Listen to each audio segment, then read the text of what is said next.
Welcome to Humanity's Memory. Jesus as campaign slogan introduction in American politics. Few names carry more power than that of Jesus Christ. His image and teachings, once confined largely to the pulpit and private devotion, have become central tools in campaigns, movements, and political rhetoric. Over time, Jesus has shifted from being a purely religious figure to a cultural and political brander, shortcut to moral credibility, a rallying cry for votes, and even a fundraising mechanism. This essay explores the transformation of Jesus into a campaign slogan in US politics. It examines the historical roots of religious political fusion, the rise of evangelical activism, the use of Jesus in campaign rhetoric, the role of media and money, and the consequences for both democracy and Christianity. In the process, it argues that when Jesus becomes a campaign slogan, his radical message is distorted and his spiritual authority exploited. Early roots of religion in politics. American experiment has always been entangled with religion. The Puritans viewed themselves as a chosen people, building a city upon a hill with divine purpose. Even though the Constitution enshrines the separation of church and state, politicians have long relied on religious imagery to frame the United States as a nation under God. Abraham Lincoln invoked biblical themes during the Civil War, while both Union and Confederate leaders claimed God's favor. Franklin Roosevelt led prayers on radio broadcasts during World War II. In 1954, President Dwight Eisenhower added the phrase "under God" to the Pledge of Allegiance, cementing religious identity into national life. These moves laid the groundwork for political actors to use Jesus not just as a private source of inspiration, but as a public brand of legitimacy. The Cold War and the civil religion during the Cold War. Religion was weaponized against communism. Christianity, and particularly the figure of Jesus, became symbols of American superiority over godless regimes. The phrase "in God we trust" was printed on money, and public ceremonies regularly included prayers. Politicians used religious rhetoric to reinforce America's moral identity, implying that to be patriotic was to be Christian. This fusion of national identity and religious symbolism created what scholars call civil religion, a set of beliefs that treated God and America as inseparable. Within this framework, Jesus became less about spiritual salvation and more about political legitimacy. The rise of the religious right. The 1970s marked a turning point when evangelical Christians became an organized political force.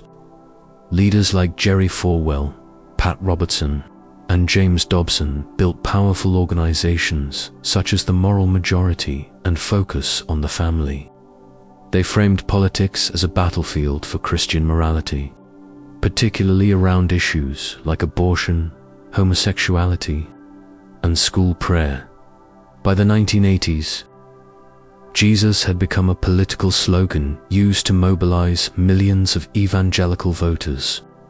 Ronald Reagan courted this movement with speeches emphasizing family values and America's divine destiny. He cast political opponents not just as ideological adversaries, but as enemies of God. This strategy worked. Evangelicals became a reliable voting bloc, reshaping the Republican Party and influencing elections for decades. Jesus, in effect, became a shorthand for conservatism, patriotism, and moral order. Jesus in campaign rhetoric. Political candidates frequently use religious rhetoric to signal values, align with voters, and invoke moral authority. "God Bless America" has become an obligatory ending to speeches. But beyond general piety, Jesus is often invoked more directly. Personal testimonies, Candidates share stories of being born again or relying on Jesus during struggles. Biblical quotations. Politicians cite scripture to justify policies.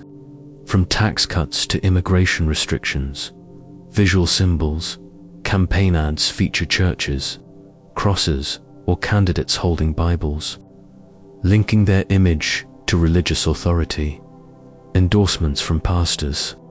When influential religious leaders declare support, it communicates that Jesus himself favors the candidate. One infamous example occurred in 2020, when Donald Trump held a Bible outside St. John's Episcopal Church after protesters had been forcibly removed. Critics saw this as political theater, a photo op designed to co-opt Jesus as a campaign prop. Supporters, however, praised it as a symbol of strength. Jesus as a tool of polarization. When Jesus is turned into a campaign slogan, his name often functions less as a unifying symbol and more as a weapon of division. Political opponents are not merely wrong. They are framed as anti-Christian or even anti. This fuels polarization by drawing moral battle lines between godly and ungodly. Citizens.abortion debates illustrate this well. Pro-life advocates invoke Jesus as defender of the unborn, framing their cause as a divine mandate. Meanwhile, opponents who emphasize women's rights or healthcare access are cast as standing against Jesus himself. Similar rhetoric surrounds debates about LGBTQ rights, gun ownership, or immigration. This tactic simplifies complex issues into moral absolutes, silencing nuanced debate and reinforcing political tribalism. The prosperity gospel and political gain. Another dimension of Jesus' slogan is the rise of the prosperity gospel, which teaches that faith leads to material success. Televangelists such as Kenneth Copeland and Paula White, who served as a spiritual advisor to Trump, promote wealth as a sign of divine favor. This theology fits neatly with American consumerism and campaign fundraising. Donations to religious organizations are framed as investments in God's kingdom, often tied to political causes. Politicians who embrace prosperity preachers gain access to donor networks and enthusiastic congregations. The prosperity gospel turns Jesus into an investor, a guarantor of economic gain, and by extension, political triumph. But it stands in stark contrast to his teachings about serving the poor, rejecting wealth, and living humbly. Media and the religious-industrial complexity. Media landscape has amplified the political use of Jesus. Christian television networks, radio shows, podcasts, and social media influencers blur the lines between preaching and politicking. Networks such as CBN Christian Broadcasting Network broadcast both sermons and political commentary, reinforcing partisan identities. Religious media thrives on fear and outrage, often warning of threats to Christianity posed by secularism, liberal policies, or cultural change. In these narratives, Jesus is presented as the solution, and voting for certain candidates is equated with defending him. This media machine generates donations, sells books, and mobilizes voters. It is part of what scholars call the religious-industrial complex, a system where faith is monetized and weaponized for political purposes. The contradictions of Jesus into a campaign slogan requires selective reading of his message. Consider the following contradictions. Peace versus war. Jesus preached love for enemies, yet his name has been used to justify wars in Iraq and Afghanistan. Poverty versus wealth. Jesus warned against riches, but politicians and pastors often present him as blessing wealth and capitalism. Inclusion versus exclusion. Jesus welcomed outcasts, but his name is invoked to exclude immigrants or stigmatize minorities. Humility versus power. Jesus rejected earthly power, yet politicians claim him as their ally in pursuit of dominance. The result is a distorted image of Jesus, one that serves political agendas rather than challenges them. Case studies. George W. Bush famously described Jesus as his favorite philosopher during a 1999 debate. His identity as a born-again Christian helped him win evangelical support, particularly during the 2004 election, when opposition to same-sex marriage became a rallying issue. Barack Obama invoked faith but sought to balance it with pluralism. He often referenced Jesus' teachings on compassion and justice while acknowledging America's religious diversity. Still, critics accused him of not being Christian enough. Donald Trump, despite his limited personal religiosity, Trump mastered the use of Jesus as campaign branding. Evangelical leaders defended him as a modern-day Sarrazin, imperfect ruler, chosen by God for a higher purpose. His rallies often featured Christian symbols, and his administration catered to evangelical priorities.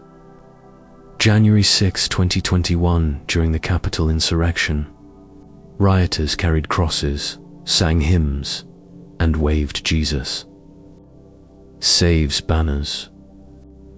This dramatic scene demonstrated the extent to which Jesus had been transformed into a partisan symbol, uninvoked even in an attack against democracy. Consequences for faith and democracy. Consequences for faith and democracy. The use of consequences. Corruption of Christianity.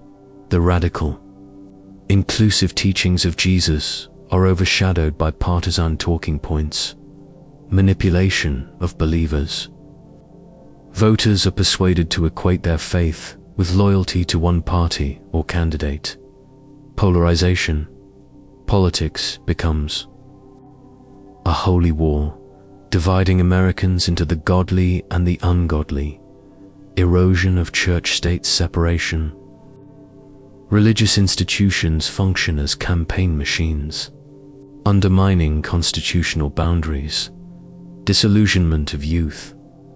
Younger generations leave churches they see as politically corrupted, accelerating secularization, reclaiming Jesus beyond politics. Not all Christians accept this politicization.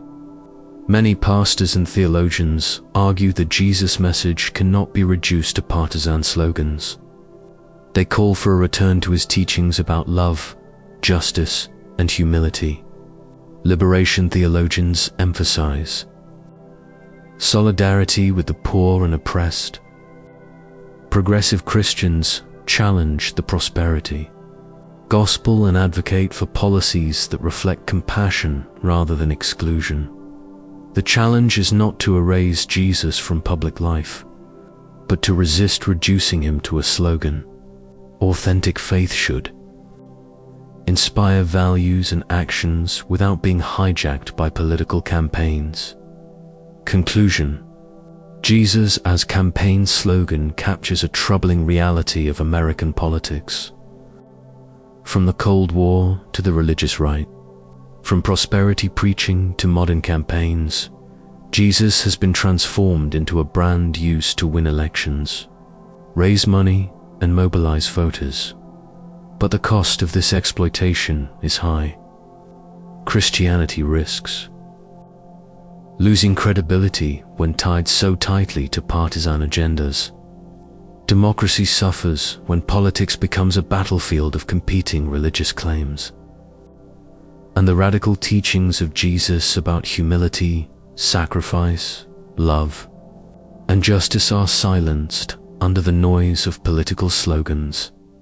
If Jesus is to remain relevant in American life, he must be reclaimed from partisan exploitation. His message must transcend slogans and campaigns, calling citizens not to division but to compassion, not to profit but to justice, not to manipulation but to truth. In the end, Jesus was never meant to be a campaign slogan. He was and remains a challenge to all systems of power, calling his followers to live not for partisan victory, but for the higher law of love.